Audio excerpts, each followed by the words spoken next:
अस्सलामुअलैकुम वरहमतुल्लाहि वबरकातुहू। नई खूबसूरत और जवां साल पड़ोसन मोहल्ले में आबाद हुई थी। 3 छोटे छोटे बच्चे थे। शोहर शक्ल ही से खरांट और बदमज़ाज लगता था।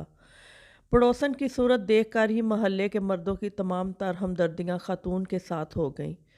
खातून ने आहिस्ता आहिस्ता मोहल्ले के घरों में जाना शुरू किया। शेख साहब और मिर्ज़ा साहब को अपनी अपनी बेगमात के तोसत से पता चला कि नई पड़ोसन का शोहर तनखू और शक्की है। खातून शोहर से काफ़ी डरती हैं। ये सुनते ही दोनों मर्द हजरात की निगाहें आसमान की तरफ उठ गईं। दिल ही दिल में शिकवा कर लिया कि या अल्लाह, कैसे कैसे हीरे नाकदरों को दे दिए हैं। एक दिन नई पड़ोसन सब्ज़ी वाले की दुकान पर शेख साहब को मिली। खुद ही आगे बढ़कर सलाम किया। शेख साहब को अपनी किस्मत पर नाज हुआ। खातून ने कहा कि शेख साहब बुरा न माने तो आपसे कुछ मशवरा दरकार है। शेख साहब खुशी से बावले से हो गए। खातून ने आम घरेलू औरतों की तरह भाई साहब कहने की बजाय शेख साहब कहा था। शेख साहब ने दिली खुशी छुपाते हुए नहायत अदब से जवाब दिया, जी फरमाइए। खातून ने कहा, मेरे शोहर काम के सिलसिले में अक्सर शहर से बाहर रहते हैं।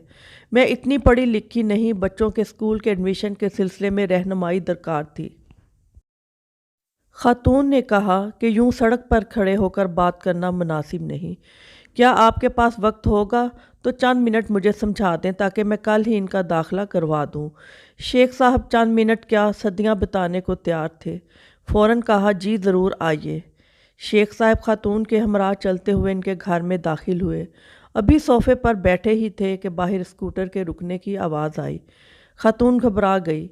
या अल्लाह, मेरे शोहर आ गए। उन्होंने तो मेरा और आपका कत्ल ही कर देना है।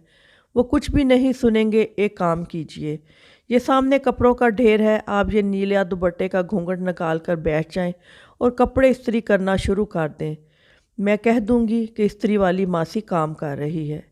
शेख साहब ने जल्दी से घूंघट किया और इस्त्री करने लगे। 3 घंटे तक इस्त्री करते रहे, जब तक वो खरान शख्स घर में मौजूद रहा। जैसे ही शोहर घर से बाहर गया, पसीने में शराबूर, थकन से चूर, शेख साहब नढाल कदमों से घर से बाहर आ गए। जैसे ही बाहर निकले, सामने बड़ साहब आते दिखाई दिए। उन्होंने देखकर पूछा, कितनी देर से अंदर हो? बोले, 3 घंटों से इस्त्री कर रहा हूँ।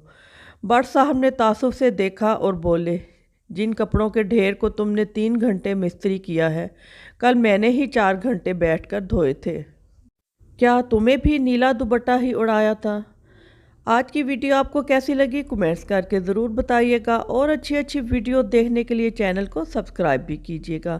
बहुत शुक्रिया। अल्लाह हाफिज़।